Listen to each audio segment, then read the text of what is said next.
O aplicativo do Cresce São Paulo é a principal ferramenta de acesso aos serviços e comunicação do Conselho. Faça agora o download na App Store e na Play Store. E siga nossas redes sociais no Facebook e Instagram. Mas eu queria dar boa noite a todos vocês, agradecer muito ao Dr. Rubens, ele elevou a expectativa de vocês, né, com a palestra. Imagina, não é, né, a gente quer aqui trocar ideias, né, compartilhar. A ideia não é eu ficar falando aqui 3h30, né, que o senhor falou que tem que falar? 4, 5, né? A ideia não é só eu ficar falando, é vocês interromperem, vocês perguntarem, vocês falarem. Eu tenho aqui uma parte da equipe aqui que sempre me acompanha, que gostam de vir aqui à noite. E eu nem prometi Big Mac para eles, hein? Eles vão ter que cruzar a rua lá e comer no McDonald's por conta deles. Tem o pessoal aqui do Quinto Cartório, todos, Ronaldo, Wagner, Sabrina, Eric, Roger, Andressa e Samantha aqui acompanhando, né? Hoje é uma segunda-feira, agradeço vocês disponibilizarem esse horário, podiam estar com as suas famílias, mas estão aqui junto para a gente trocar uma ideia e para aprender. E o principal de tudo isso que eu queria falar para vocês, que o Quinto Cartório, né, que a gente mudou e batizou ele também de Cartório Senador, por quê? Porque é o jeito que todo mundo conhece, né? Na época da mudança, a gente estava lá na rua tentando avisar o pessoal que a gente ia mudar, e tudo que a gente ouvia era assim, mas é o cartório da Senador? Cadê o cartório da Senador? E a gente resolveu dar uma identidade para o cartório da Senador, que, como o Dr. Rubens bem falou, a gente está sempre por ali, na Rua dos Bancos, na Senador Flacker, estando próximo a vocês, né? Existem outros cartórios na cidade, como vocês bem conhecem, e a ideia é que eles fiquem mais espalhados agora, né? Alguns ainda estão concentrados na praça, mas a gente tem nosso lugarzinho onde a gente sempre atendeu nossos clientes de vários anos, e eu convido vocês a conhecer nossas instalações, tomar um café comigo, com qualquer um dos nossos prepostos aqui, substitutos que estão aqui. Será um prazer sempre atendê-los, não só para levar a escritura, vocês querem trocar alguma ideia sobre algum assunto, a gente está lá para isso também, né? Compartilhar um pouquinho de experiência, é bom sempre a gente poder ouvir o lado de vocês, porque vocês são a porta de entrada, né? O primeiro lugar que o cliente vai, quando ele vai comprar um imóvel, é na imobiliária, ele não vai primeiro no cartório, né? Então, a gente sabe que vocês recebem demandas, que vocês tratam, e às vezes a gente não está nem sabendo o que está acontecendo, né? E, às vezes, por alguns corretores amigos, a gente vai trocando ideia, vai sabendo das dificuldades. Então, a gente está lá de portas abertas para vocês, para atender para o que for. Às vezes, não é nenhuma questão de escritura, às vezes é uma questão só de registro. Mas o que a gente puder compartilhar a nossa experiência, a gente está lá para isso, mesmo que não vire uma escritura, não vire um ato. A nossa ideia aqui para a comunidade é estar atendendo bem todos vocês e tentar superar todas as dificuldades, né? Então, hoje, que a gente vai... Né, a gente fez uma palestra na OAB e a gente falou para um público praticamente advogados, né? E, além do Dr. Rubens, Dr. Andréia, quem mais é advogado aqui? Tem bastante gente aqui, advogado também, né? Então, não pode fazer muita piada de advogada, falar mal de advogado aqui, não pode, né? Está gravando também, né?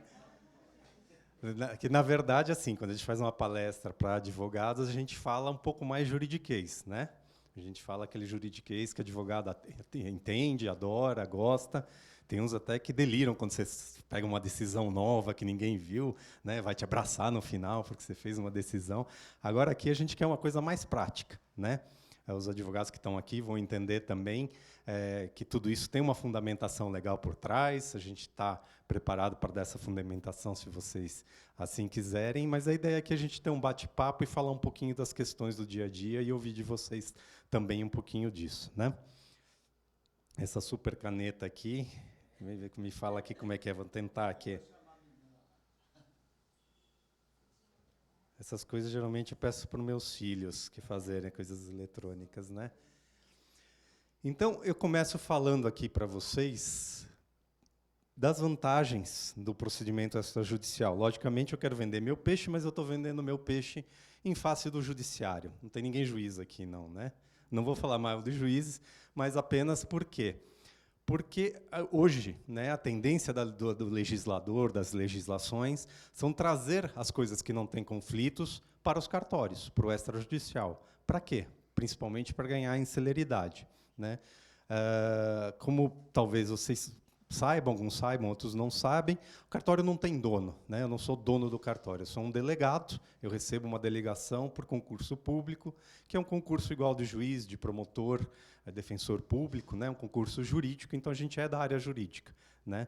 A gente tem esse parentesco com vocês, advogados, também, por isso que a gente gosta um pouco do juridiquês também. Mas a gente vai traduzir isso hoje, falando aqui no extrajudicial, que são os cartórios, né?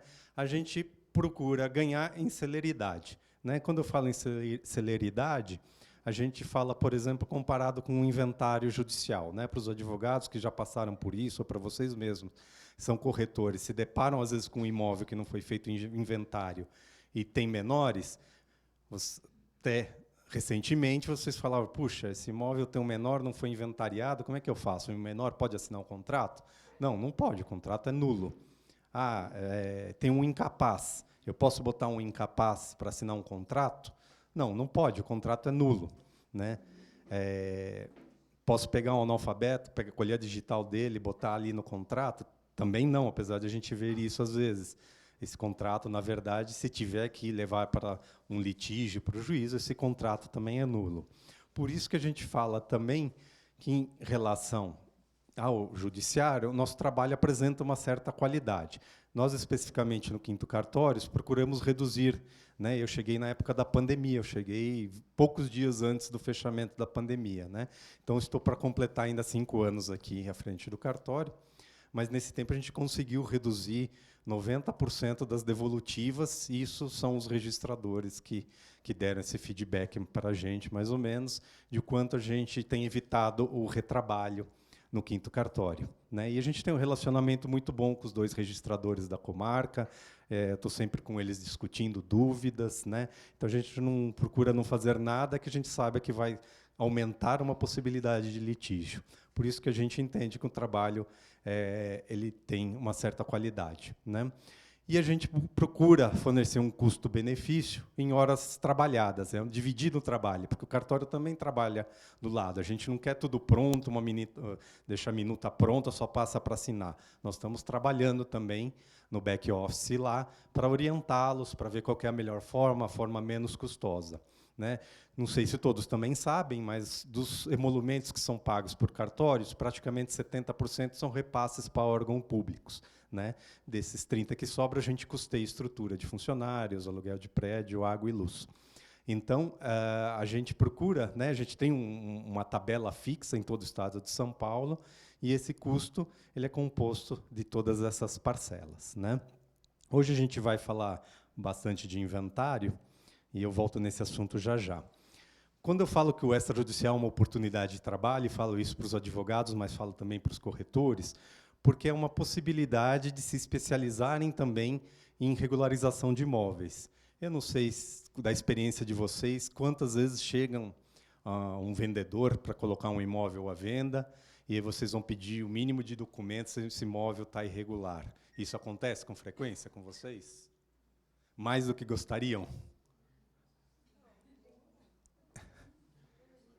Está em ordem? Sim, cada um tem seu público, né? Que recebe seu público, depende um pouco da região, né?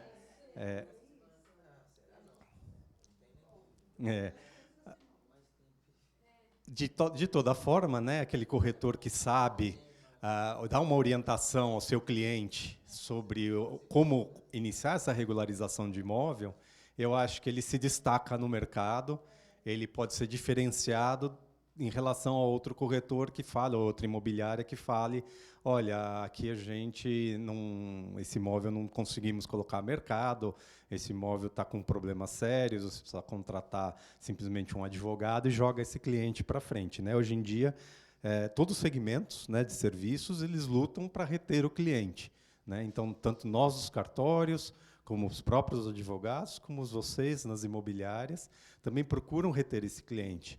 E se o cliente chegou até você com tantos concorrentes que vocês têm, é porque algum diferencial ele está buscando. E se ele chega lá com um imóvel irregular, a pior coisa que a gente pode fazer é dispensá-lo de cara só porque esse imóvel está irregular. Então, a gente vê como uma oportunidade você entender um pouquinho mais do que os seus pares, de que você pode orientar o seu cliente. E lembrando sempre que o cartório é um parceiro para estar junto com vocês e com seus clientes nesse momento, né? A presença do corretor, nosso entendimento, assim como a presença do advogado em vários atos, é uma presença essencial, né? Como eu disse, o corretor é aquela pessoa que colhe a primeira demanda, que colhe o primeiro atendimento. E, mais do que isso, ele tem uma qualidade que nem os advogados, nem nós, escreventes no cartório, temos, que é a venda, né? O vendedor no sangue de vocês.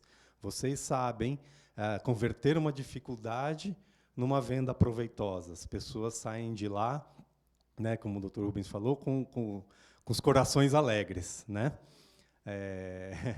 Então, essa é a ideia, né? O corretor que faz esse fechamento, né? Vocês veem o sorriso das pessoas, que muitas vezes as pessoas estão dedicando o dinheiro da sua vida para comprar um imóvel, né? Ou às vezes alguém está se livrando de um pepino para conseguir um caixa para resolver a vida de outra forma, também está feliz por vender um imóvel, né? Então, não só a presença do corretor é importante para a gente, facilita nosso trabalho quando ele é bem feito, né? E como a importância também do networking do corretor, né?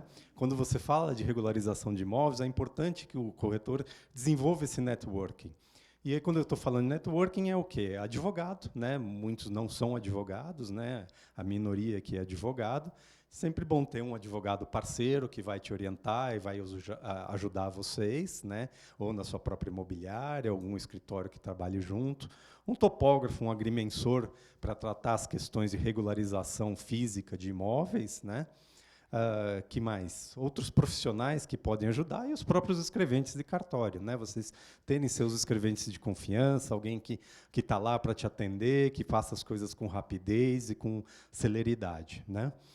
E, além dos advogados, né, que têm profundo conhecimento das leis e normas, as normas extrajudiciais, a nossa jurisprudência é uma coisa muito intrínseca, né, muito específica.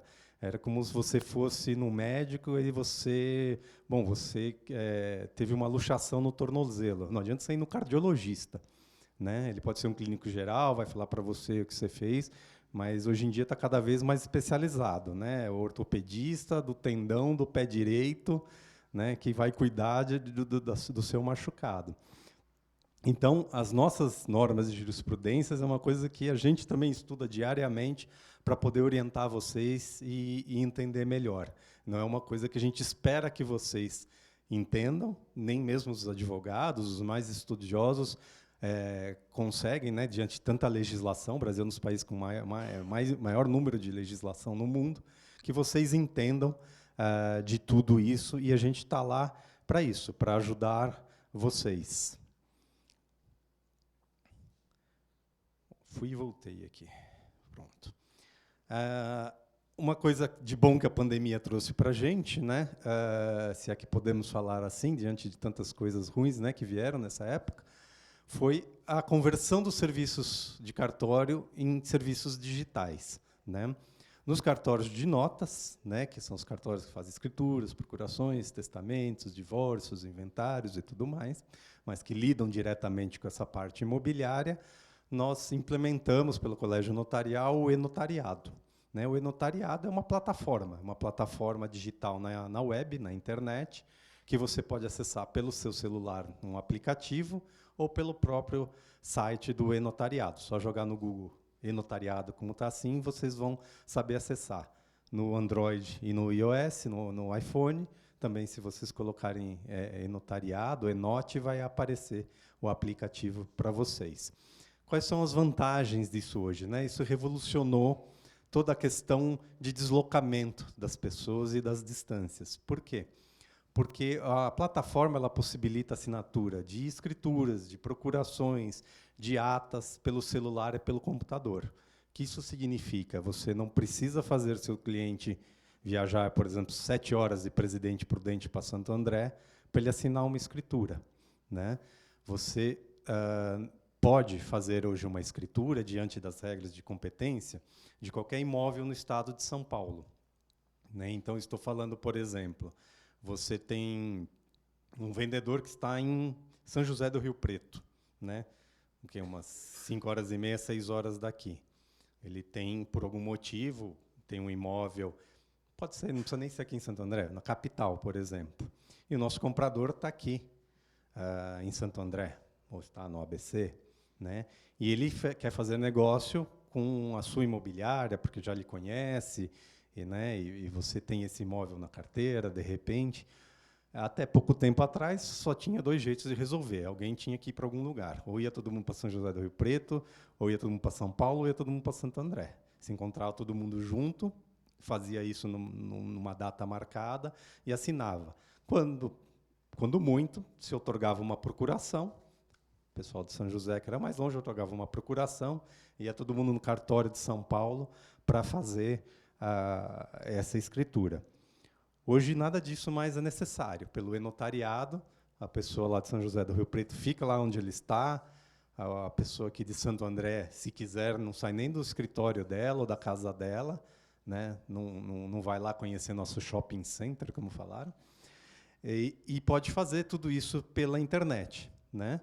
Mas eu estou dando exemplo de escritura de imóveis, mas isso pode ser coisas muito mais simples, uma simples procuração. Tem alguns requisitos, né, para procuração, sim.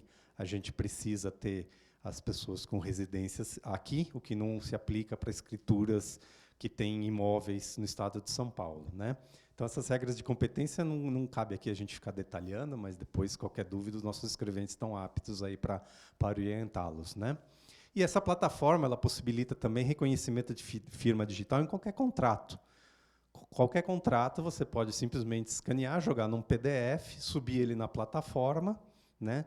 E desde que a pessoa tenha certificado, um certificado notarial ou certificado ICP, que é aquele tokenzinho, cartãozinho, ou o certificado nosso que vai no celular, né?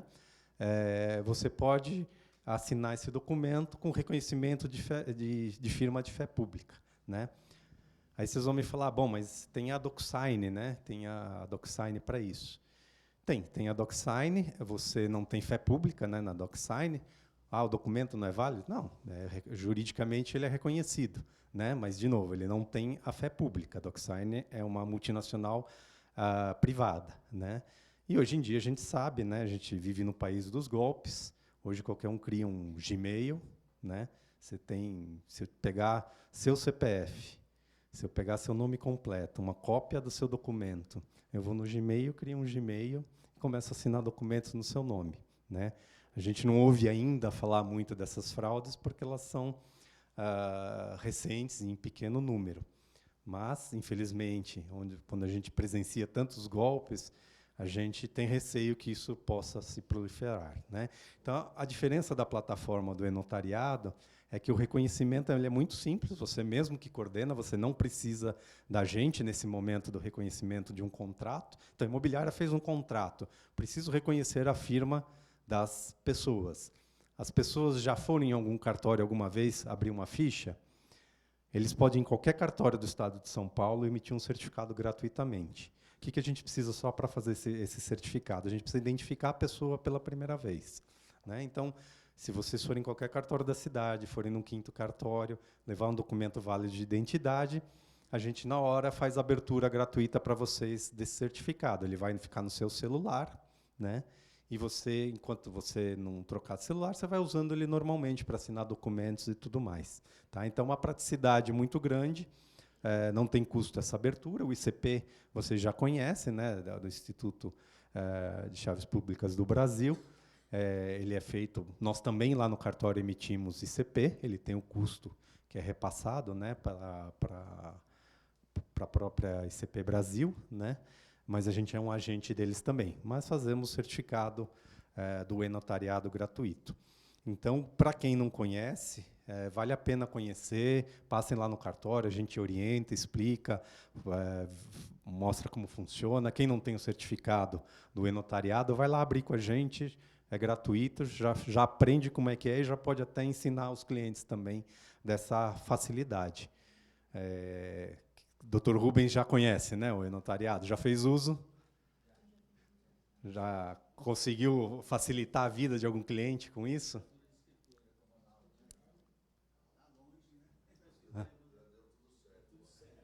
Sim. O processo de assinatura de uma escritura passa, naturalmente, por uma videoconferência, né?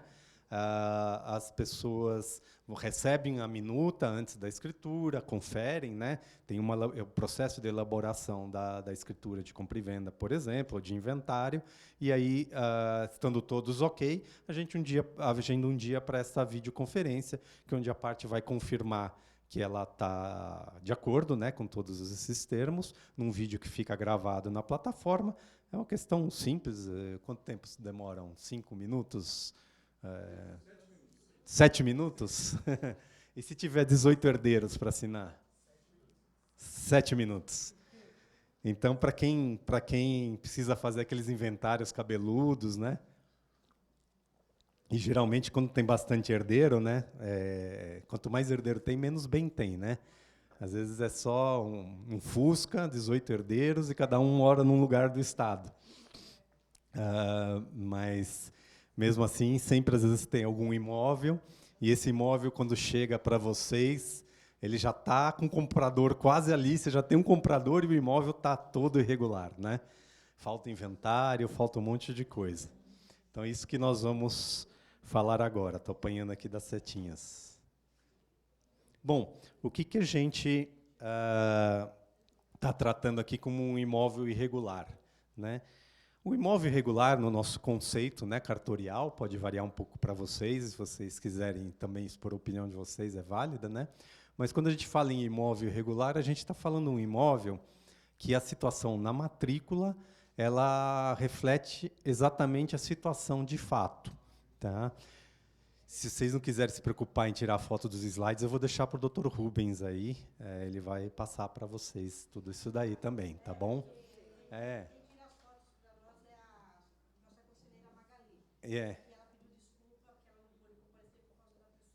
Imagina. Não, mas eu vou deixar aí para vocês, e aí vocês não precisam tirar foto nem da coisa, nem de mim, né? Poxa, quem me dera tá nessa, né? Já passei da idade, viu? Até para fazer um videozinho de rede social tá difícil, aqui, os cabelos brancos pesam. Bom, mas a gente está falando, então, do que um imóvel regular. Imóvel regular, matrícula, exatamente a situação de fato. O que é a situação de fato, né? Objetivo e subjetivo. Esse é um termo jurídico. Objetivo é de objeto, subjetivo é de sujeito. Objetivo, o imóvel é igual ao que está na matrícula. Não tem puxadinho, não invadiu o terreno do vizinho, não puxou o terreno um pouco mais para cá, não construiu em cima da laje, né? Não fez subsolo. Está igual ao que está na matrícula. Bateu com o que está na matrícula, o que está lá, que você foi visitar, botou a placa, é igual ao que está na matrícula. Subjetivo, o dono do imóvel é o mesmo da matrícula. Então, a pessoa que compareceu lá para você e falou que quer vender é o mesmo que está na matrícula. Maravilhoso, mundo lindo. Doutora, qual é o nome mesmo? Simone. Doutora Simone falou que a maioria que aparece lá na imobiliária... Olha lá, graças a Deus, tem muita sorte, muita sorte. Posso te dispensar até uns 5 minutos antes do fim da palestra, então. Então, o que é o regularizar que a gente fala, né? Regularizar é fazer com que essa situação fática fique igual à situação registral, a situação da matrícula, né? E isso é somente colocar os proprietários corretos na matrícula? Basta isso daí? Não basta só isso daí, né? Existem outros direitos reais, existe a posse, existem várias outras nuances aí que podem estar de desacordo com a situação do registro na matrícula, né? Você tem situações de servidão, por exemplo, como eu falei, o cara construiu na laje, um puxadinho em cima. Hoje um irmão mora embaixo, o irmão mora em cima. Eu quero vender só a casa de cima. Pode? Você vai lá na matrícula, olha lá, lá não tem casa nenhuma, inclusive, só tem um terreno. Como é que eu vou vender a casa de cima? Tem jeito? Tem. É trabalhoso? É trabalhoso, mas que tem jeito, tem, né? E uma coisa só para alinhar nossas terminologias, né? Porque aí tem uma diferença grande, né? Quando a gente está no cartório, isso a gente até brinca um pouquinho, né? Comprar e ser dono é diferente de pagar, né? Assim como vender é diferente de receber. Então, a gente ouve muito lá, eu sou dono, né? Eu comprei já o imóvel. E aí, quando a gente descobre, o comprei ou sou dono, simplesmente ele pagou, né? Ele pagou e mal tem algum documento que prove que pagou isso, né? E o vender é a mesma coisa, né? A pessoa fala, não, mas eu já vendi. Eu já vendi. Não, ele recebeu dinheiro, ele não vendeu nada. Ele, quando muito, prometeu a venda, esse imóvel, para alguém e recebeu o que estava no contrato. Né? Então, no popular, né, vocês que lidam no dia a dia com isso, vocês devem ouvir isso direto, a gente ouve também. Né? Não, mas eu já comprei, eu só quero passar a escritura. Né? Já está tudo em ordem, já está tudo pago. Faz logo a escritura aí que eu quero passar isso logo. Então, para quem está na área do direito, inclusive, tem um abismo, né, entre isso e você comprar, pagar, receber. Boa noite. Até porque, por exemplo, a pessoa que fala que vendeu só recebeu e ele está lá na matrícula, ele pode levar uma penhora, né? E aí o cara que comprou e falou que já é dono pode perder esse imóvel porque ele não transmitiu essa propriedade, entrou uma penhora, ou pior do que uma penhora hoje, uma indisponibilidade. Vocês já viram alguma matrícula com indisponibilidade? Já chegou para vocês assim, e de repente, estava lá, indisponível o imóvel. Porque hoje o judiciário tem muito fácil, né, essa possibilidade de bloquear os bens das pessoas, devedores, né, e isso dispara direto lá para o cartório de registro de imóveis, e em 1, 2 dias isso está averbado. Né? Então, a pessoa, às vezes, fez o contrato na imobiliária de vocês, a matrícula estava tudo em ordem. Até correr todos os trâmites, né, isso já pode ter né, percorrido, né, alguma coisa, alguma execução trabalhista. Né? Vocês, logicamente, vocês vão falar, mas para isso tem as certidões. Tem as certidões. Mas quantos casos também vocês já ouviram que nas certidões a gente não conseguiu pegar alguma coisa e vem de surpresa? Né, por algum motivo, ou porque era sócio de uma empresa, ou porque houve uma desconsideração de personalidade jurídica inversa. Né? Tem várias coisas que pegam a gente de surpresa nessa hora. Né? E quando a gente fala de imóvel, regularizar imóveis, né, dá trabalho? Eu falei, geralmente dá trabalho, é trabalhão. E por que o imóvel regular vale mais e é mais fácil e mais rápido de se negociar? Né? Vocês devem saber mais do que eu, pode até colaborar com isso, mas eu botei alguns motivos do que a gente sabe lá. Né?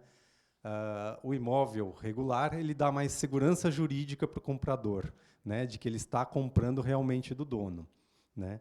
O dono, de fato, é o dono registral. Então, aquela pessoa que apareceu na imobiliária e falou, quero vender um imóvel. Né? O seu cliente falou comprar, achou o imóvel que ele gosta, foi lá visitar. Quem estava lá pode ser o inquilino, mas pode ser o próprio proprietário. É ele que está na matrícula. Não é o neto, não é o sobrinho, não é alguém que ele emprestou para morar, ele é o próprio dono. Né? E a segurança que isso dá é porque todas as pendências jurídicas, pelo princípio da concentração na matrícula, têm que estar na matrícula. Então, se ele é o dono e ele tem uma penhora, ele tem uma indisponibilidade, isso teria que estar na matrícula. Né? Isso difere muito da situação, por exemplo, de um proprietário comprador que nem registrou o seu contrato. Né? Então, você vai lá, você visita o imóvel e fala, não, está vendendo. Não, sou dono. Tem todo o documento aqui, está todo documentado aqui. E ele tem naquela pastinha lá um contrato, um compromisso de compra e venda. Já passaram-se alguns anos, né? O grampo já saiu, desgrampearam de novo, esqueceram de reconhecer firma. Né? Mas ele está lá, ele se diz que ele é dono, ele é dono. Na verdade, ele é um compromissário comprador há vários anos. Né?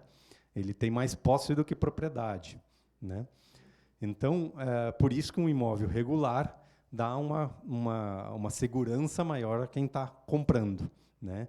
E, acho que vocês devem saber também melhor que eu, há uma certa diferença, às vezes, de valor entre um imóvel regular e um imóvel irregular. Né? A possibilidade de dar em garantia também é um motivo da vantagem do imóvel regular. Os bancos não aceitam uma construção que não está averbada para você dar um financiamento numa casa, né, por exemplo. E também tem todas as questões de defesa da propriedade e da posse contra terceiros. Né? Quem está com a situação registral regular, ele tem todos os institutos de defesa jurídicos que ele pode se utilizar para garantir a sua propriedade e sua posse, coisa que quem não tem esse imóvel regular pode não ter e pode vir a perder essa posse por algum motivo. Alguma dúvida até aí, gente? Bom, se você vai no YouTube, na internet, você vai ver vários vídeos de passo a passo para a regularização imobiliária, né? E eu diria que não tem uma receita de bolo, porque cada caso tem sua especificidade. Não dá para você dizer, é só você pegar isso, fazer aquilo e, pum, do outro lado vai sair um imóvel regular, né? O que a gente pode falar é o caminho que vocês conseguem percorrer para saber se esse imóvel está regular ou não está regular. Por exemplo, a primeira coisa é descobrir a situação de fato. E isso você vai descobrir falando com o seu cliente, né, que está lá com você, e ele apresentando esses documentos, ele conversando com você. Eu sou proprietário, eu sou dono, né? Hoje o imóvel está alugado, eu aluguei, tenho aqui um contrato, né? Mas eu sou dono há tantos anos, comprei da construtora, né? Ou fui eu que construí a casa, e você vai saber a que título ele está lá. Ou ele pode dizer, não, meus pais moravam nessa casa há vários anos, aí eles vieram a falecer, eu mudei para lá e estou lá desde que eles faleceram, estou morando nessa casa. Então, você descobriu a situação de fato, quem é que está lá na casa. E aí você vai ou pedir para ele ou providenciar a documentação. E, nesse momento, você vai ter contato com a situação registral, com a matrícula, né, ou a transcrição. Vocês sabem o que é uma transcrição, né? O sistema antigo, antes das matrículas, 1976, data que nasceu o 5º cartório, né? O sistema era simplesmente transcrever os contratos. Hoje a matrícula ela é como se fosse uma certidão de vida do imóvel, né? Tudo que aconteceu na vida do imóvel vai estar na matrícula, né? E aí, você solicitando esse documento, você vai comparar a situação de fato dele com a situação documental. Tem matrículas difíceis de ler, né? Tem matrículas que são complicadas, e a gente está aí para ajudar vocês. Às vezes, a gente mesmo pena com algumas matrículas, né? A gente vê matrículas de inúmeras páginas, a gente perde um tempinho lendo, procurando, né? Às vezes, vem lá 157 averbações, aí na averbação número 98 tem uma indisponibilidade, né? E aí vai tudo por água abaixo, de repente. Então, ler a matrícula... Oi, doutora. Lógico. Pode ser uma pergunta ignorante, mas é que eu sou mais de rua. Eu estou aqui por causa disso, eu quero entrar... Sim, mas aqui está aberto, não tem pergunta ignorante. Aqui a gente está todos para... Um imóvel, provavelmente do meu pai, é isso. Sim, Para converter ele, para virar uma matrícula... Sim, sim. Você... Essa transcrição, se ela for muito antiga, né, que acontece... É daqui de Santo André? Não, é São Caetano, meu pai mora lá. Tá. Na mesma casa há 55 anos. Tá.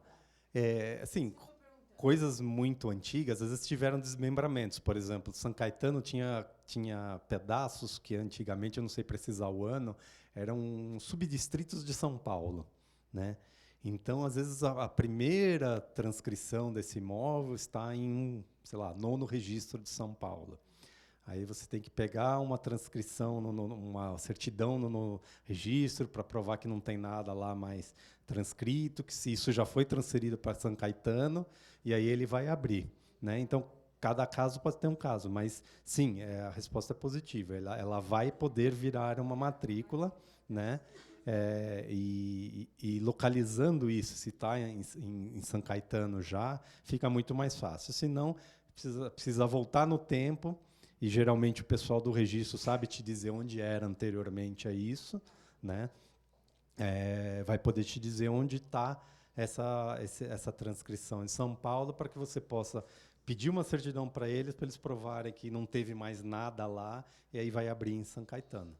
Tá? É um procedimento relativamente fácil, né? Pode dar um pouquinho de trabalho se for muito antigo, mas é muito comum, né? Imóveis tem o custo, né, provavelmente, da certidão da transcrição e o custo da abertura da matrícula, né? Eu até aconselho que a doutora não deixe passar muito tempo para fazer isso.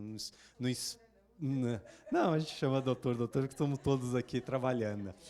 O que você chama de Simone?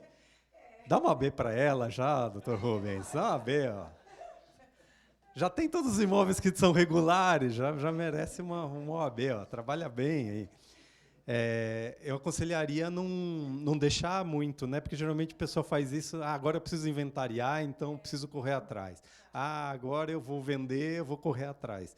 Porque quer queira ou quer não, vai demorar aí pelo menos uns 30, 60 dias para conseguir tudo isso, se for realmente tão antigo assim, né?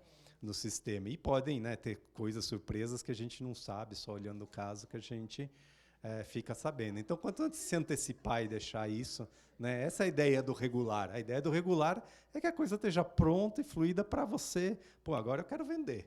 Né? Então, está tudo pronto, eu não vou ter que esperar 60 dias. Porque o que a gente mais vê lá é o processo inverso. Né?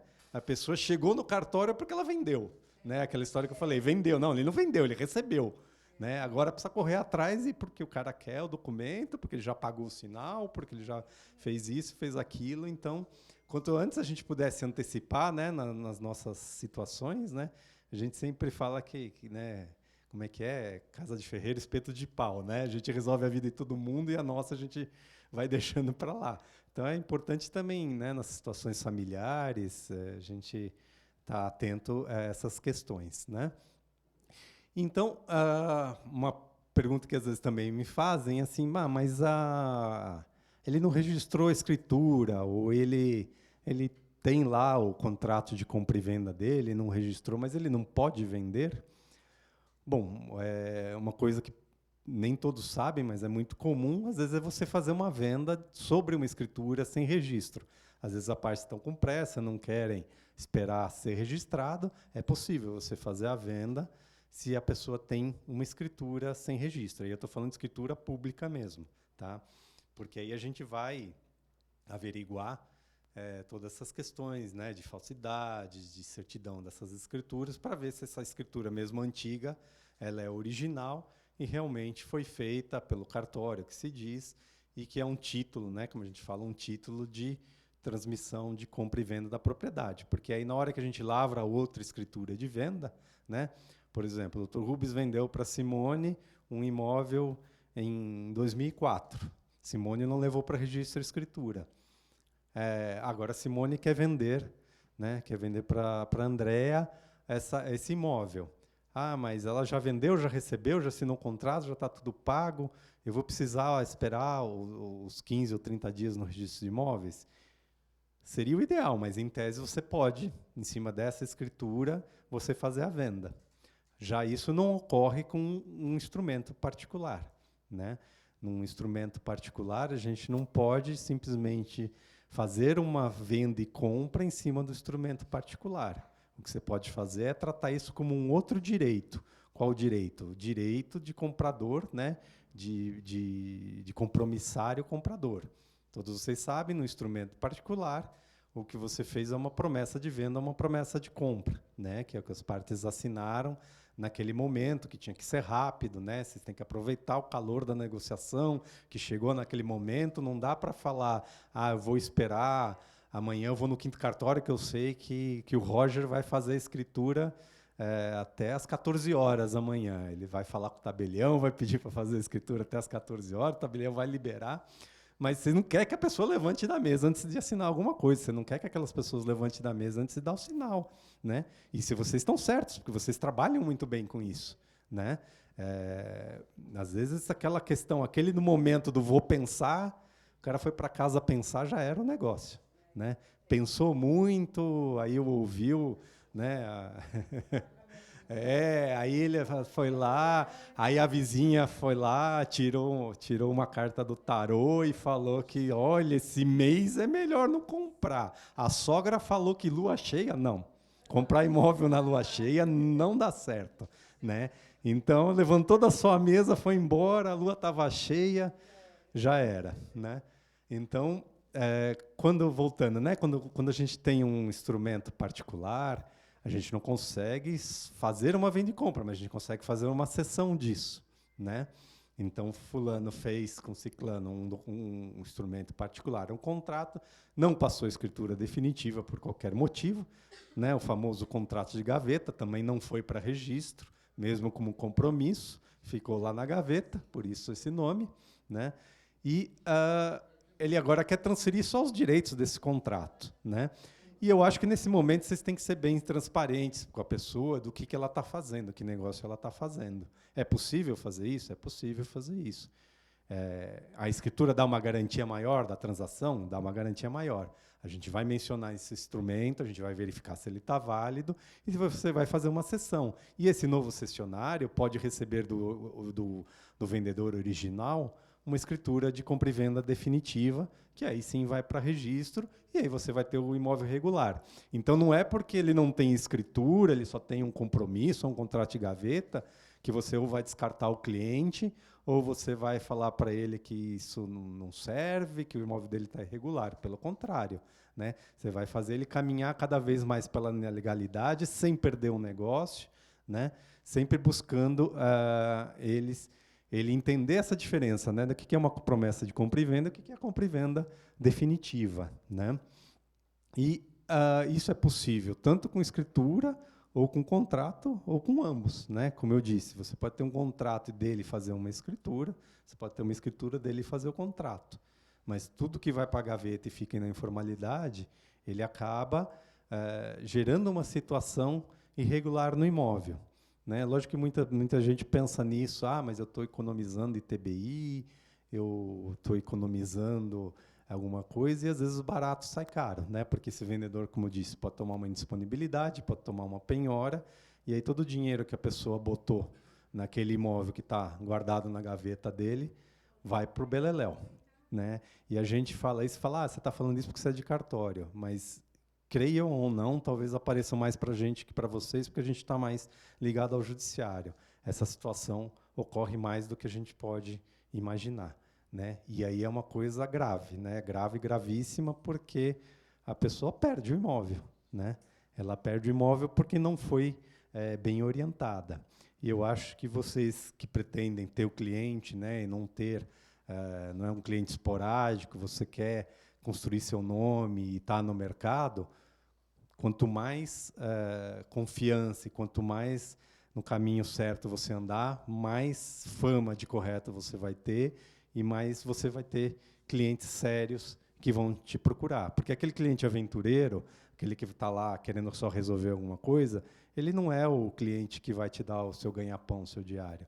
O cliente bom mesmo é aquele que vai te recomendar para outro, que vai falar, eu fiz, deu tudo certo, né, eu trabalhei com essa imobiliária, eles me explicaram tudo, olha, eu tinha uma situação aqui com o meu imóvel aqui, meus pais deixaram, estava uma bagunça, eles me ajudaram a fazer tudo isso, né?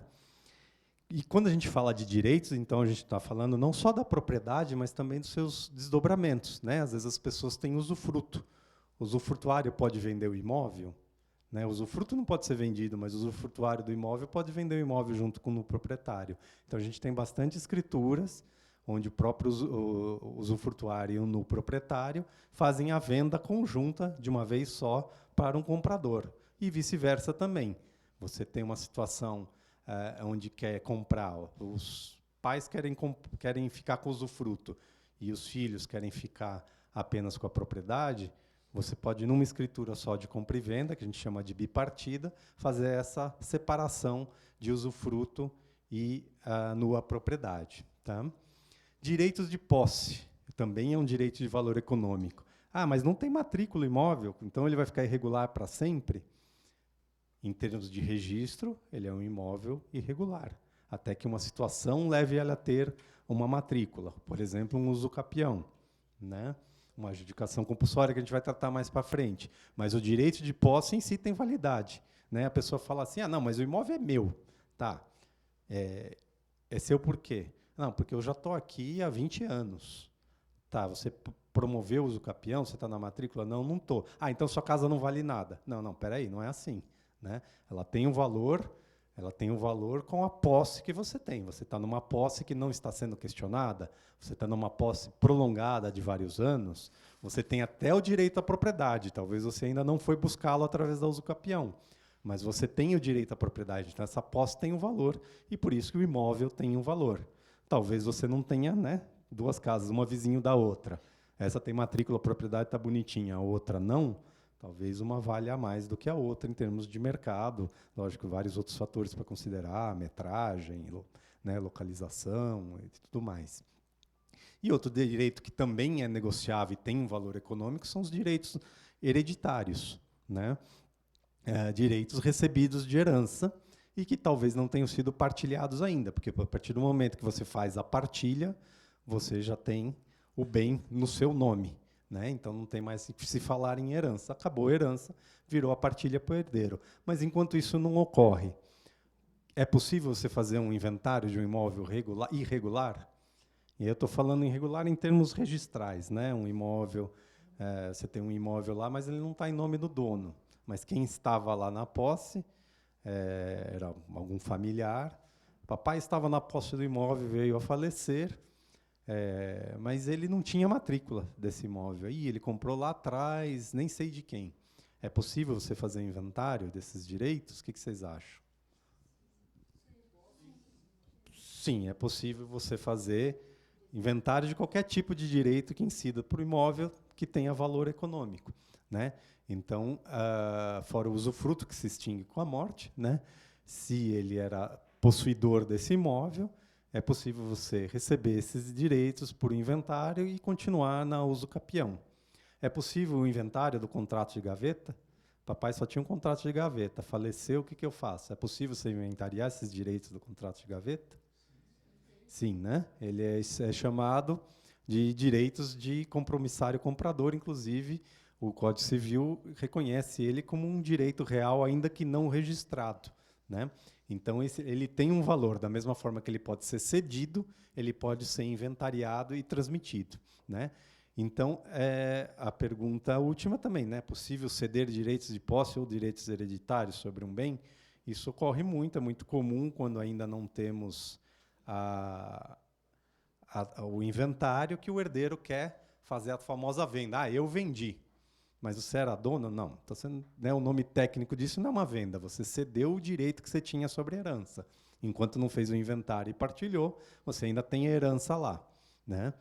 O que o STJ falou em 2022? Tinha discussão disso, por incrível que pareça, né? E tinham vários cartórios que não lavravam cessão de posse nem inventário de posse. O STJ falou, sim, que é possível você inventariar direito de posse e tem algumas condições, algumas características, né? Quando há uma boa-fé do possuidor, a boa-fé na posse é aquela posse em que o possuidor desconhece que ela tenha qualquer problema, né? Então, não tem ninguém questionando isso judicialmente. Ele, por mais que ele tenha invadido um terreno vizinho já faz um bom tempo, nunca ninguém questionou, ele foi lá, murou, nunca ninguém apareceu, não era um bem público, né? Esses direitos de posse eles não estão devidamente escriturados, porque senão você vai inventariar a propriedade, eles não estão legalmente regularizados, eles não estão formalmente constituídos sob a titularidade do falecido. São essas características, condições que o STJ falou, né? E eles podem ser objeto de contrato de promessa de compra e venda, do qual o proprietário não é o dono, mesmo que não estejam registrados, né? Então, aí, nessa última hipótese, a gente está falando de transmissão dos direitos do promitente comprador. E aí que a gente vai falar, então, dos instrumentos notariais, extrajudiciais, para regularização de imóveis. Vamos falar aqui das últimas novidades, né? Essa parte de legislação, né, eu trouxe os textos aqui, mas a gente vai se deter menos na questão jurídica e mais na questão de fato aqui. Então, em agosto desse ano, o CNJ permitiu que em cartório você faça inventário com menores ou incapazes, né? Então, o que antes só ia para o judiciário, demorava alguns anos, pode agora ser feito em cartório. Qual a condição disso? A condição disso é que o Ministério Público se manifeste, e eu já vou falar para vocês como isso ocorre, né? E a condição é que essa partilha seja feita em partes ideais, né? Fala que a eficácia depende do Ministério Público se manifestar favoravelmente, ou seja, ele dá um ok, e quem encaminha isso para o Ministério Público não é a parte nem o seu advogado, apesar da presença obrigatória de advogado, como todo inventário, o expediente é encaminhado pelo próprio cartório, né, pelo tabelião. E o que acontece caso o Ministério Público resolva impugnar ou apareça um terceiro interessado que vai impugnar? Por exemplo, um filho que não se conhecia e resolve, no meio do inventário, saber disso e resolver impugnar.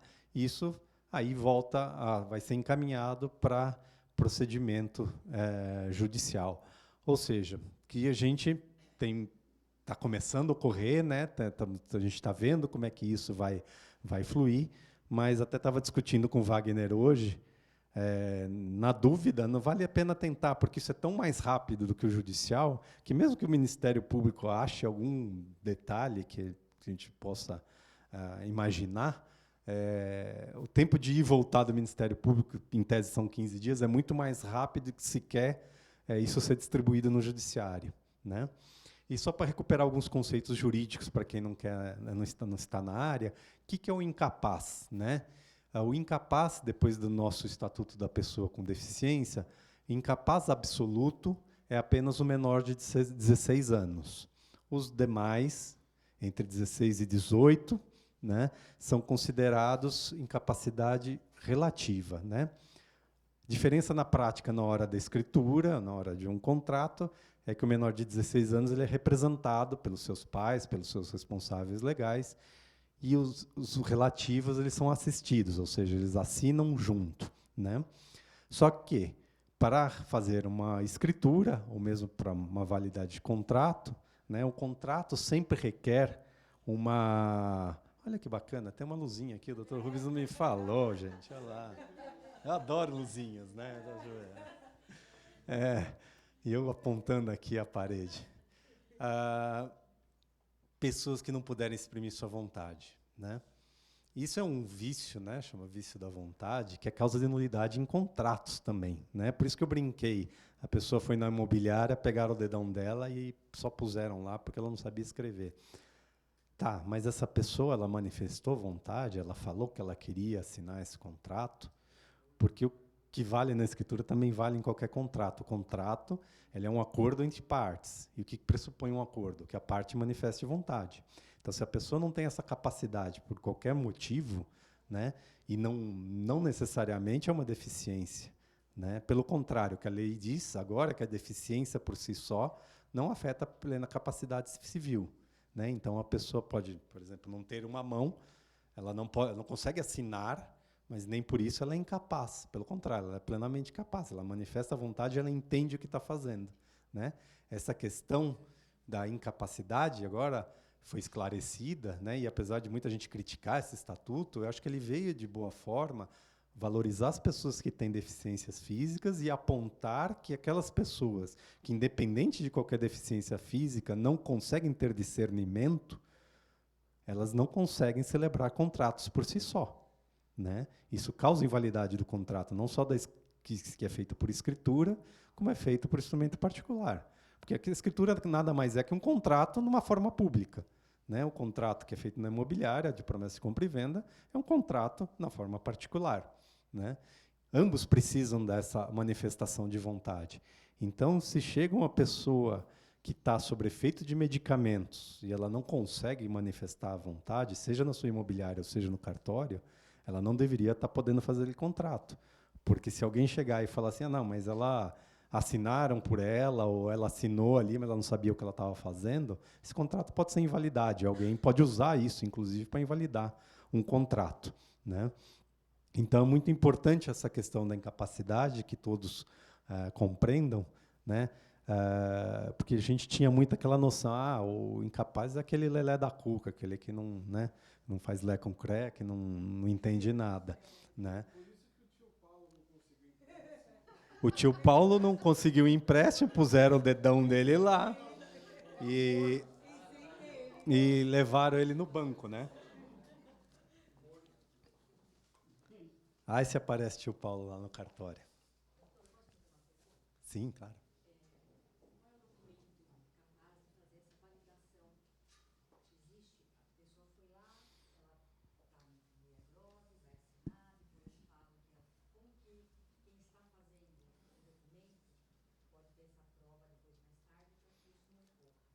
A nossa prova, né, isso que nos diferencia de outros profissionais, é que a gente é dotado da fé pública. Então, a gente aponta a fé pública, que aquela pessoa fez a declaração, logicamente tem, né, a gente conversa com essa pessoa, ela é entrevistada, às vezes ela nem sabe que está sendo entrevistada, a gente está batendo papo, mas está auferindo a lucidez dessa pessoa, né? Ah, a senhora mora onde, né? Quantos anos a senhora tem, né? Ah, a senhora vai vender esse imóvel, a casa da senhora, né? Então a gente percebe numa conversa se a pessoa escuta, né? Se a pessoa tá lúcida, né? Porque se eu brincou do tio Paulo, mas a gente chega a quase ter tio Paulo lá, às vezes, que a gente tem que recusar, porque tá vivo, mas a pessoa não sabe o que está fazendo lá, né? Então, infelizmente, acontece da pessoa querer levar uma pessoa lá para fazer uma procuração e a pessoa já não sabe o que está fazendo. Geralmente, pessoas às vezes, idosas não sabem o que estão fazendo no cartório. E a gente pergunta, a senhora sabe que a senhora está dando procuração para vender uma casa? Né? A pessoa fica assim. Aí, fala assim, mãe, fala assim. Né? Assim, tio Paulo, né? Pega o cabelo, chuta a cadeira, assim. Então, esse documento no nosso cartório, né, é a fé pública que a gente vai conversar com a pessoa e oferir essa lucidez. Lógico, por exemplo, no imobiliário, você pode pedir um atestado médico, um laudo de que a pessoa está capaz. Apesar de a gente já ter visto casos questionados na justiça que tinha laudo médico, o advogado derruba até o laudo médico. Mas são algumas formas de garantir, mas assim, a gente não é nenhum super-homem, a gente não tem nenhum sentido maior do que todos vocês. A gente só tem a fé pública de dizer, sob responsabilidade criminal, de que aquela pessoa realmente estava lúcida, expressou, manifestou vontade, né? Isso a gente faz muito em testamentos, né? Porque às vezes as pessoas chegam, infelizmente, com certa idade, e a gente tem que comprovar que realmente ela estava dona de si. Se daqui 2 meses ela não está mais consciente, é outra história. Naquele momento ficou registrado que naquela escritura ela estava lúcida, né? Então, para vocês, no instrumento particular, acho válido, de repente, na dúvida, pedir um laudo, né? Doutor? Até onde vai o limite de um curador? Porque nós compramos um terreno que tinha uma mãe e os filhos, no caso herdeiros, e um deles era incapaz. Então nós fizemos toda a negociação. Quando chegou no cartório, o cartório barrou porque tinha esse incapaz e foi necessário um alvará. E ela teve que justificar o porquê dessa venda, que ela estava vendendo para comprar um imóvel no interior. Caso ela não estivesse comprando outro imóvel e está vendendo o único bem da família, ela conseguiria? Então, o Ministério Público atua em defesa dos incapazes, né? Tanto os menores quanto os incapacitados, né? E o que o Ministério Público quer saber nessa defesa? Ele quer defender os interesses deles para saber se realmente ninguém está se aproveitando, principalmente a família, de tentar dilapidar o patrimônio do menor ou do incapaz para passar para outro membro da família e fazer isso girar, né? Então, nesse caso, por exemplo, por que você precisaria de um alvará? Porque tem toda essa questão, a gente vai ver nossos novos alvarás, que agilizam muito isso, mas, na época, provavelmente, precisou de um alvará judicial, tanto para adquirir quanto para vender, né? Porque é uma exigência judicial, né? É uma exigência normativa de que os incapazes eles têm uma autorização até então de juiz, né? Nessa época era necessária a autorização do juiz para que eles resguardem o interesse desse incapaz. Então eles precisariam que esse valor de quem comprou o imóvel fosse depositado na conta do incapaz, se for o vendedor, ou se for o comprador, verificar, né, onde estão vindo os recursos, se é recurso do incapaz mesmo, ou se houve uma doação, tem questões tributárias por detrás disso, né? Mas a gente vai ver logo em breve aqui, eu vou acelerar um pouquinho até para a gente ver que tem hoje o alvará em cartório, que facilitaria muito essa questão sua se... Pois é. Por isso que quando a gente fala, né, a gente está vendendo o nosso peixe, mas quando a gente fala que no cartório é mais rápido, isso a gente sabe que é verdade, né? Bom, institutos de proteção dos incapazes são, né, tutela para os menores que não têm, né, os responsáveis pais, os avós, a curatela para os incapazes e a a TDA não é aquele transtorno de deficiência de atenção, não. TDA ela é a tomada de decisão apoiada, que é um instituto muito raro ainda de se encontrar, né? Quais são os requisitos para a gente fazer um inventário com menor ou incapaz? Então, quem vai lá no CPC ainda vê isso, interessados maiores e incapazes. Isso aqui caiu, né? Não precisa mais ser maior ou incapaz para fazer inventário. Tem um menor herdeiro, pode fazer em cartório. Tem um incapaz, é cônjuge ou é companheiro incapaz, também pode fazer em cartório. Consenso precisa, porque se tiver briga, a gente não consegue fazer em cartório, né? E vocês são os primeiros mediadores disso, né? Os advogados também, antes de chegar no cartório, podiam estar brigando um ano, mas de repente chegaram num acordo e vai lá para o cartório e faz. Então, o consenso que a gente precisa é só o final para a assinatura da escritura. Vocês fazem muito bem esse papel de mediadores, sem cobrar também, aliás, né? E vocês, às vezes, aparam situações, né, de pessoas que não têm conhecimento, que brigam por coisas que não têm direito. E vocês mesmos conseguem dizer, mas, né, vocês estão brigando e o imóvel está aí parado enquanto vocês brigam. Vamos vender, gente? Vamos botar isso para circular e vender e vocês se acertam no dinheiro? Né? Pois não.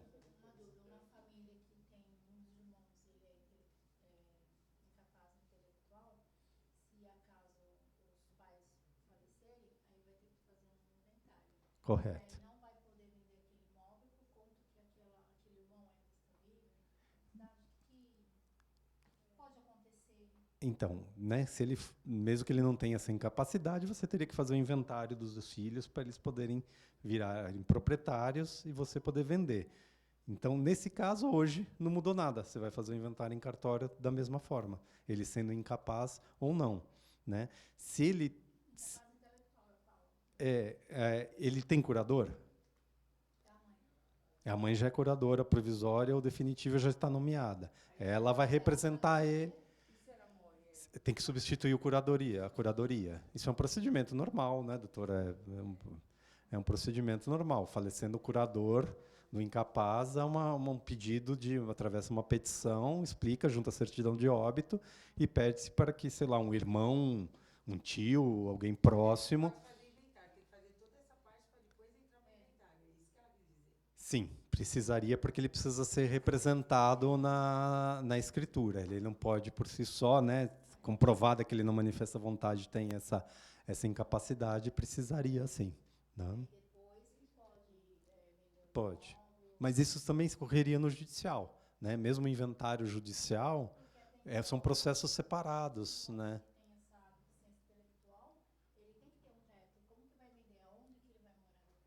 Sim, é isso que o MP observa, o Ministério Público observa isso, né?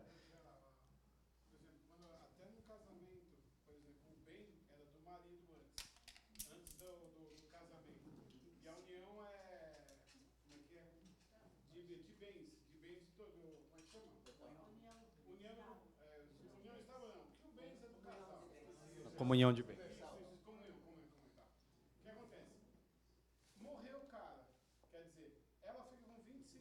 Na partilha, mesmo não sendo dela.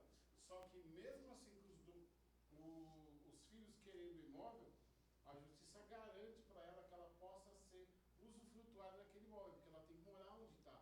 Então, nesse caso aí, talvez seja na mesma forma, porque ele vai morar onde? Quer dizer, todo mundo pega, racha o imóvel e vai fazer o que da vida. Então, é garantido para ele isso daí também. O cônjuge e o companheiro têm, pelo Código Civil, o direito de habitação no imóvel. Então, se é um único imóvel da família e o cônjuge sobrevive, ele tem esse direito de habitação, ainda que ele não seja herdeiro, né? Pode ser uma separação de bens. Você falou comunhão, mas pode ser uma separação de bens, né? Sim. O filho? Sim, ele é herdeiro, né? Ele vai receber uma parte. A mãe é curadora, se ela vir falecer, aí os irmãos vão ter que conversar quem vai ser o próximo curador. Vai vender o imóvel, tá? E o irmão intelectual vai, né? Então, uma parte para ele, alguém vai ter que comprar outro imóvel para ele. O que o Ministério Público também vai observar é exatamente isso, que situação vai ficar esse menor, né? Na verdade, não é menor. Não, incapaz, né? Mas o incapaz não pode ficar desamparado. Os irmãos não podem simplesmente chegar e falar, aqui, ó, um quarto do imóvel aqui deu 100 mil reais, toca a sua vida aí. Se vira. Isso não pode acontecer. Tá? O Ministério... Senhor. O mesmo caso que a pergunta dela aqui, com um pouquinho mais extensa. Esse irmão, digamos assim, ele não é incapaz, mas não trabalha. Os pais faleceram, então os irmãos podem vender a partilha e dar o direito dele e falar, se vira, negão, ou não tem esse direito. Se ele não for incapaz, assim, ele vai ser proprietário de um quarto. Ele vai... Ninguém vai tirar ele da propriedade, né? Vai falar, não, a propriedade é minha, eu quero morar aqui, vou ficar junto com vocês. Eles vão ter que chegar num acordo. Não pode. Não pode simplesmente, porque eles vão ter partes iguais, né? Eles vão... Não vou vender. Se ele não assinar o inventário, aí ele não está sendo inteligente, mas... né? Não está sendo inteligente, mas... Então, eles vão falar, vai trabalhar então para pagar o IPTU aqui, o condomínio, né? Isso é capaz de acontecer, sim. Bom, presença obrigatória dos advogados, como sempre, né? A manifestação do MP e essa história da partilha ideal, que a gente não gostou muito, mas é assim que está determinado. Ou seja, tem 4 filhos, vai dividir um quarto para cada um. Ah, mas eles têm 4 imóveis, queria que ficasse um para cada um. Nesse momento, não dá. Nesse momento... para a gente conseguir fazer o inventário, vai ter que dar um quarto de cada bem para cada irmão. Depois a gente vai lá no cartório e a gente resolve isso de outra forma, que é fazendo as sessões e tudo mais. Mas, inicialmente, para ser aprovado, a ideia é essa daí, né? A partilha, quando a gente fala que ela tem natureza declaratória, significa que, geralmente, as pessoas podem combinar, né? Se ele não for incapaz, você tem 4 filhos, tem 2 imóveis, nós 2 ficamos com um imóvel, vocês 2 ficam com outro imóvel. Pode fazer isso? Pode. O que pode acontecer em relação a isso? Se não tiver igualdade de quinhões, né, valor, estou falando de valor, quando eu falo de quinhões, vai ter imposto, né? Então, se o imóvel que vocês 2 ficaram vale menos do que o imóvel que eu e o Ronaldo, por exemplo, ficamos, a gente ficou com um pedaço maior da herança. Então, a gente vai ter que recolher esse imposto, porque, em tese, vocês doaram uma parte para a gente. Mas, se ficou tudo igual, vocês ficaram com um imóvel de 500 mil e a gente ficou com um imóvel de 500 mil, ou ficou com o carro, vocês ficaram com um imóvel de 500 mil, a gente ficou com o carro e com o dinheiro no banco. Ficou tudo igual, não tem imposto, né? Às vezes o pessoal se pega muito nessa questão de imposto, né? A gente tem a isenção perto de 90 mil, né? Hoje vai virar o ano, vai ser um pouquinho mais. Mas às vezes a gente consegue acomodar uma coisa ou outra, dar um usufruto para uma viúva, fazer alguma combinação que fique da forma que os herdeiros prefiram, né? Agora, se tiver menor ou incapaz, isso não é possível, né? O Ministério Público editou essa resolução que explica como é que a gente vai proceder. A gente vai enviar para o Ministério Público uma minuta com todos os documentos do inventário. E, para quem não teve contatos, aqui está na resolução do CNJ, está no nosso cartório, está no nosso site, acho, se não tiver, precisa dar uma olhadinha nisso, né? Mas, geralmente, certidão de óbito, documento das partes e do falecido, né? O pessoal costuma falar, não tem RG dele, né? Aí ele fala, não vai lá para fazer inventário. Aí passa uma semana, o RG aparece, né?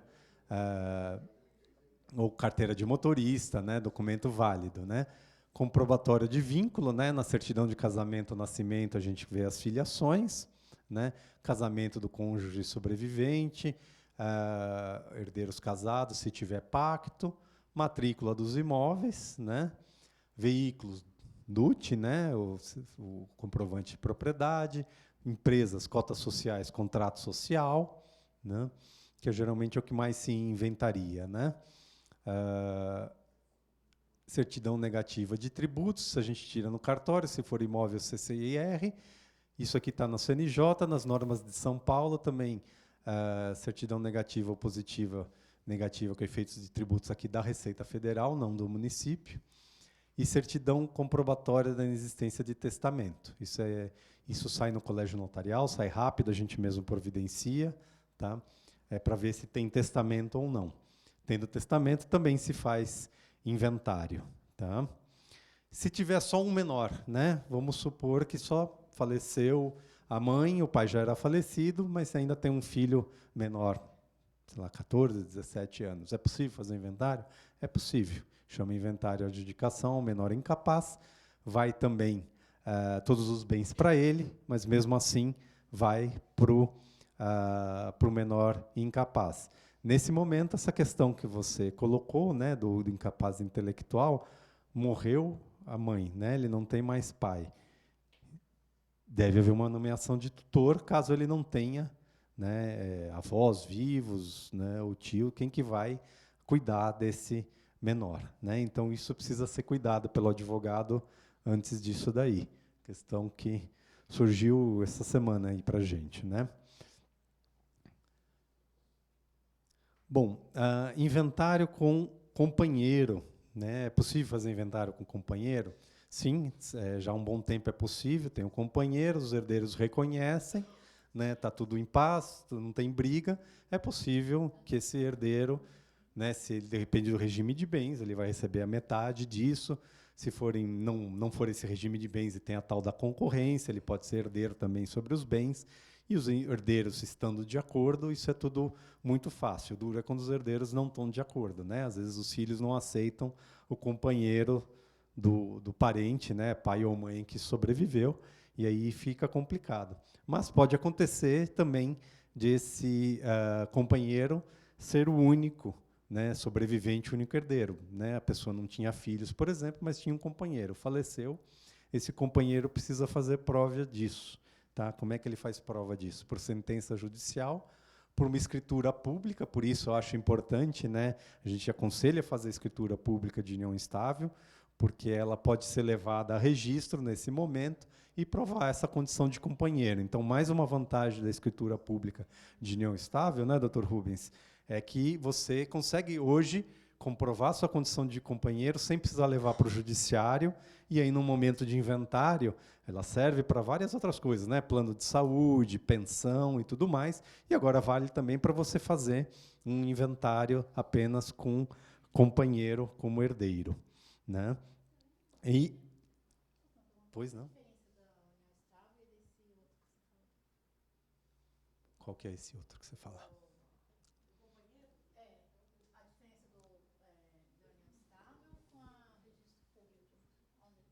Da escritura? Então, a união estável é que torna o status de companheiros, né? Em vez de casados, são companheiros, né? Você pode formalizar essa união por escritura pública, como a gente brinca, é o casamento no cartório de notas, né? Você vai lá... Não é a certidão de casamento, não é o casamento que você vai no cartório de registro civil e casa oficialmente, que você assina lá o livro do registro civil, que tira foto, etc. lá. Você pode até ir no cartório fazer escritura de união estável e tirar foto, como muitos tiram, mas o padre vão ser aqueles ali, ó. Os padres eles ficam de preto lá no nosso cartório. Então, então assim, não é no nosso cartório a gente casa o pessoal com padres de preto, não são de branco.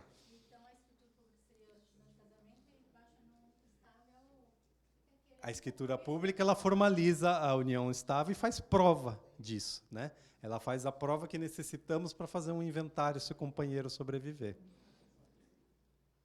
Por exemplo, no inventário, então morreu um dos cônjuges. Aí tem, um exemplo, 2 filhos. Aí os filhos falam, eu não quero nada, eu quero deixar tudo para minha mãe ou para meu pai.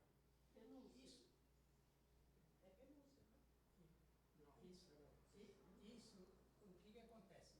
Tem que fazer o inventário, tem que ir para o nome dos filhos e depois eles fazerem uma doação, coisa parecida, ou já pode fazer com que esse inventário já saia direto, todos os bens no nome dos cônjuges. Qual é o seu nome? Eu sou Aparecida, Graciosa. Aparecida ganhou o prêmio da noite, o Dr. Rubens já pode dar para ela. A resposta é essa, eles podem renunciar à herança. Tá? Qualquer herdeiro pode, todos podem. Só que não pode direcionar para alguém. Se você renuncia. Você renuncia e volta para o herdeiro mais próximo. Ou então você recebe e faz uma cessão para alguém. né? Existe no ato da escritura, já sai. Já, você já pode renunciar. Nesse exemplo que você deu, estou entendendo, né? Todos vão renunciar e volta para o próximo. Só que eles não podem ter filhos, né?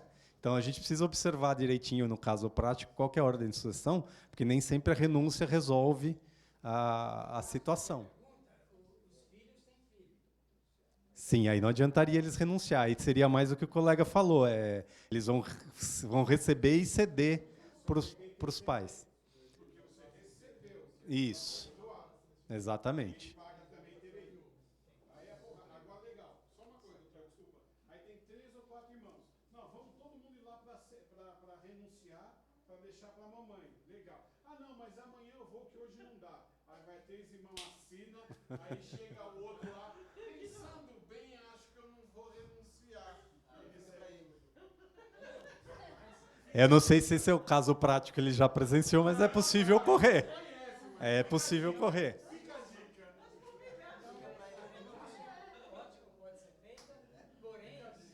Pode ser feita no mesmo momento do cartório. Então, como ele sugeriu, leva todo mundo junto, todos os herdeiros. Ah, vai renunciar? Vamos lá fazer tudo junto. Então, já renuncia, quem vai renunciar.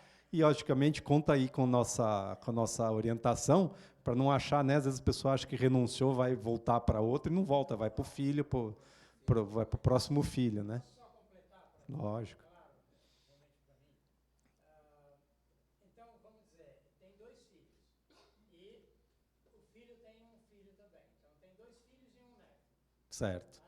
Então, para fazer renúncia, dá para fazer, mas inclusive o neto tem que renunciar, é isso? Então, isso pode parar na mão do neto. Se o neto for menor, ele não consegue renunciar por si só. Aí você já tem um problema, né? Então, por isso que às vezes as coisas se resolvem dessa forma. Eles vão receber e ceder. Se ele tiver os herdeiros, ele pode, né? Só você precisa ver onde vai parar a herança. Né? Porque às vezes você acha que vai para um lugar e vai para outro. O que precisaria para voltar para os pais? Que não tivesse nenhum descendente. Né? Então não poderia ter netos. Não tem netos, os próximos a receber são os pais. Né? Então daria certo nessa situação. Muitas vezes, quando o herdeiro renunciar, é porque ele está endividado. Aí ele tem que Sim. falar por que você está renunciando. Aí, Sim. Então, aí depende de ter um bom advogado também, porque se o advogado provar que ele renunciou e isso é fraude a credor, ele consegue anular essa renúncia também. Né? Lógico, tem um caminho gigante para percorrer até isso, mas isso pode ocorrer sim. Isso pode ocorrer com certeza. Né? Poxa, eu falei que não, mas o pessoal está mais animado. Né? Na OAB ninguém perguntou tanto assim. O pessoal não perguntou tanto, eu acho que eles sabiam mais do que eu, era por isso. a pergunta que eu fiz é, desculpa, mas eu não entendi, não ficou claro. As pessoas, uma pessoa, um dos irmãos, ele mora na casa. Os pais faleceram. Os irmãos têm o direito de dividir e tirar ele da casa, ou se ele não tiver para onde ele ficar? Não tem direito de tirar da casa? Não tem de direito, porque Dá a parte dele e fala, depende dele aceitar, né? Depende dele aceitar. Ele é proprietário tanto quanto os outros, né? A gente está num condomínio comum, várias pessoas donas do mesmo bem, né? não aceitar assinar a população, Não, né? Porém, né, se ele ficar lá, ele pode até ficar, mas ele vai ter que calcular aluguel, fazer todo esse detalhe para os irmãos. Senão, porque nós conseguimos, né, doutor? Teve uma que queria dar uma despertona e, na realidade, o convidado é ser despejada mesmo. Ela sai mesmo se não cumprir as obrigações legais. E foi para leilão e, né? Sim, quando você está em condomínio, existe uma ação judicial, né? Porque a gente está falando de litígio, não tem mais consenso, uma ação de divisão de condomínio. Põe para vender e reparte o produto. Se tiver incapaz, o Ministério Público não vai deixar, né? Inventário com testamento e com menor incapaz. Inventário com testamento, ou com menor incapaz. É possível? Sim, é possível. Se vocês pegarem alguém que faleceu, precisa regularizar um imóvel. Ah, mas deixou testamento, é possível fazer em cartório? É possível. Tem um procedimento que os advogados conhecem bem, não é um procedimento demorado, né, doutor Rubens? Mas é um procedimento judicial que chama de ação de abertura e cumprimento de testamento. A gente espera que logo, em breve, isso também seja passado para a gente, porque a gente faz o testamento, a gente sabe ler ele e dividir, né? Mas hoje ainda persiste essa ação de abertura e cumprimento de testamento, né? É possível que tenha menor incapaz, e aí o procedimento é aquele da resolução, que é passar pelo Ministério Público, né? O inventário com testamento já é uma coisa que não é novidade, a gente já vinha fazendo desde antes isso, né? Inventários com testamento. E a gente frisa aqui, só aproveitando, né, questões de vantagem do testamento ser público e não particular. A gente vê no judiciário muita contestação e nulidade em testamento particular, né?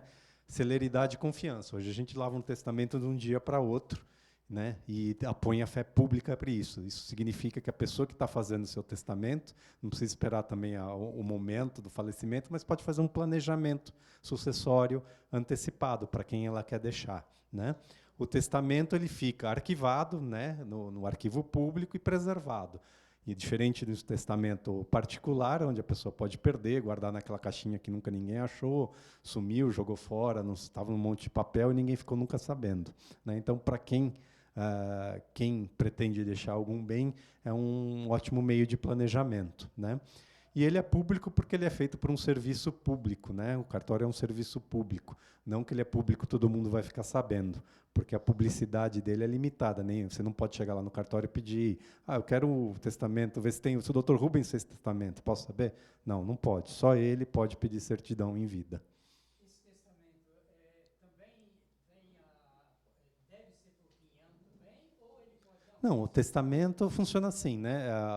Você tem seus bens. Você pode doar metade que você quiser para quem você achar. Metade eu quero doar para o Cresce. Eu quero doar o imóvel que eu tenho, metade dos meus imóveis eu vou doar para a nova sede do Cresce. Pode ser também para alguma igreja, pode ser, né? Eu quero doar para o tabelião da cidade, que é o mais legal, né? Então, eu vou fazer essa doação para o tabelião. A outra metade é dos herdeiros, você não pode mexer, né?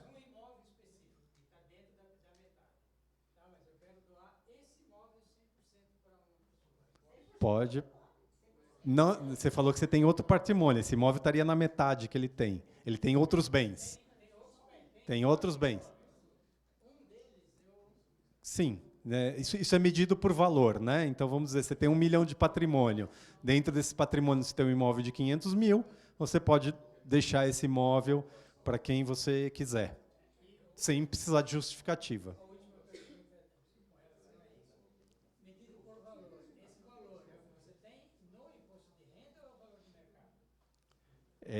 É o valor na época da abertura do inventário. E na época da abertura do inventário, isso é medido, né, pelo que você vai declarar para a partilha. Geralmente, você pega realmente o imposto de renda, né?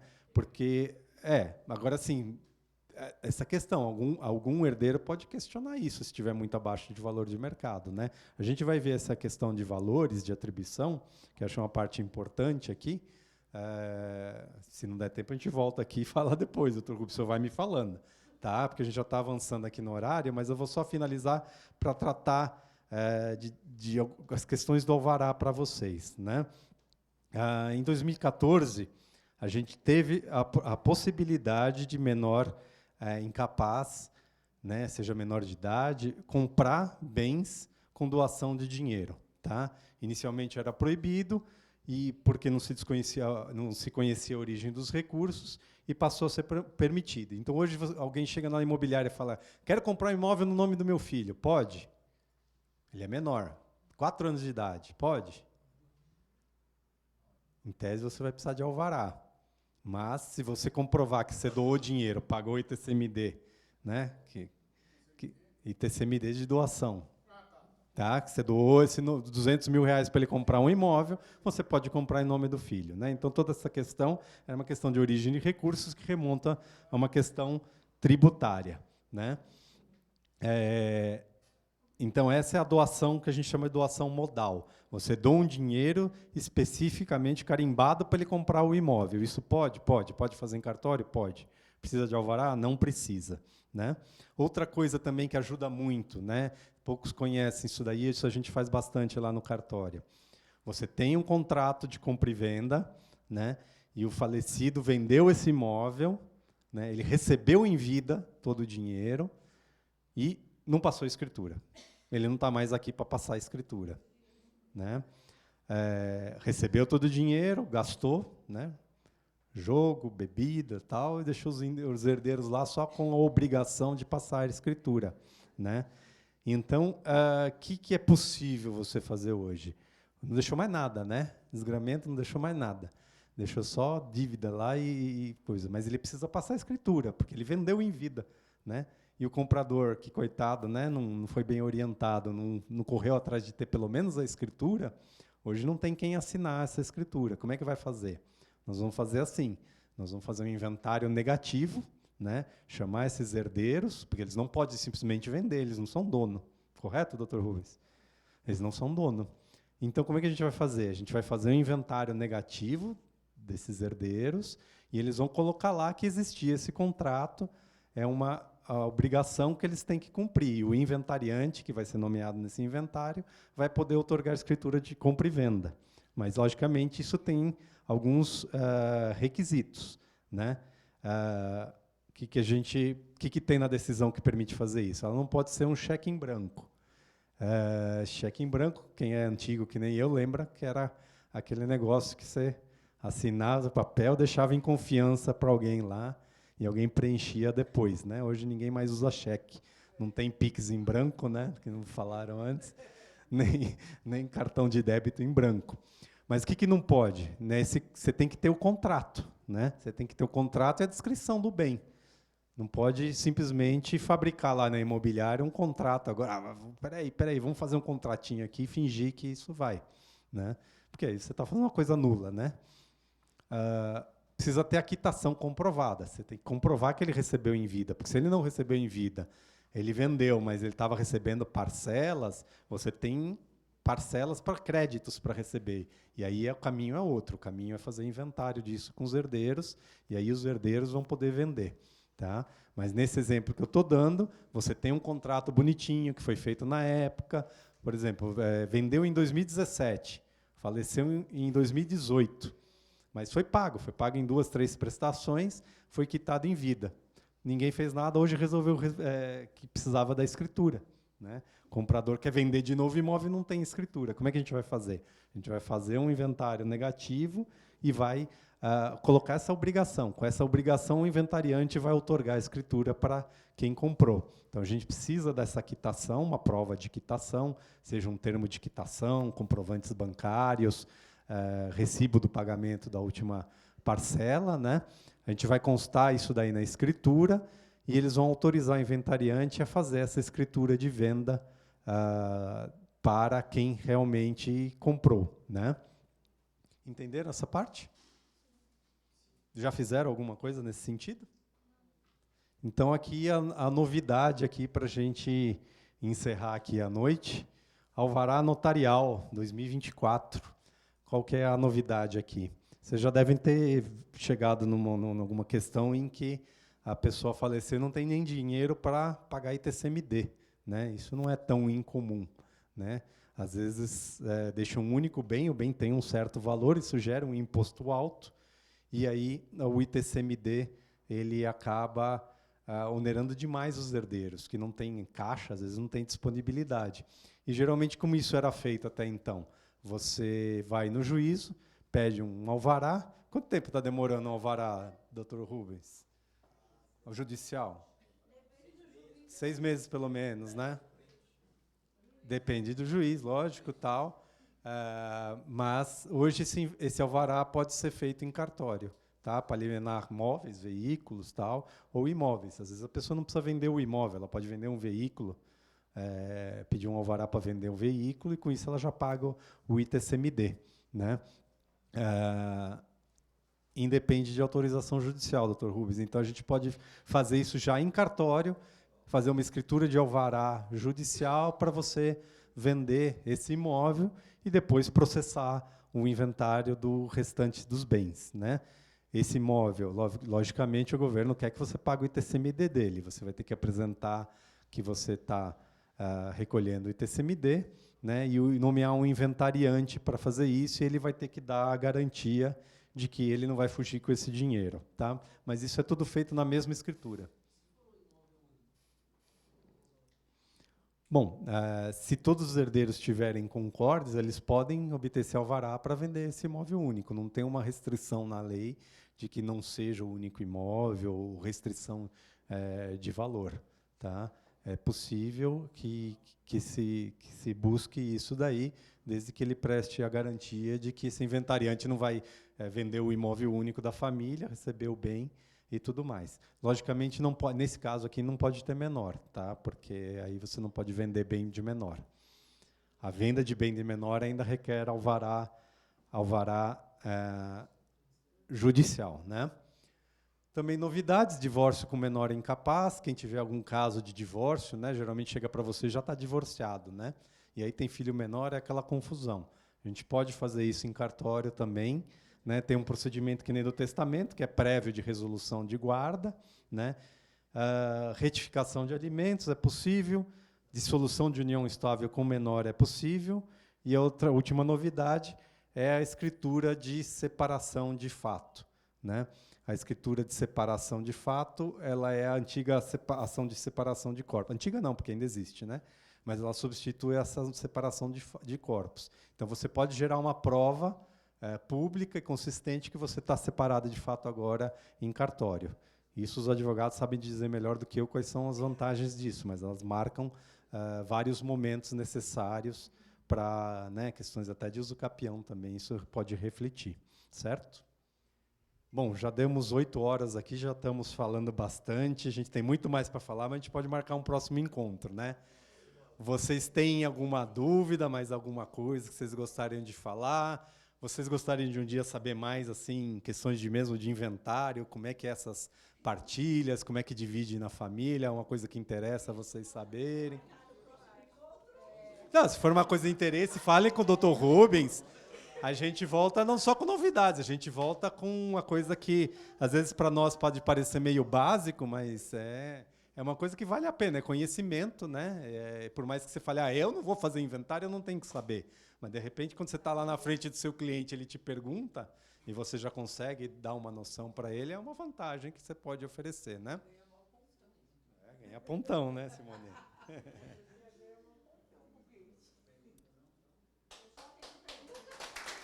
Obrigado.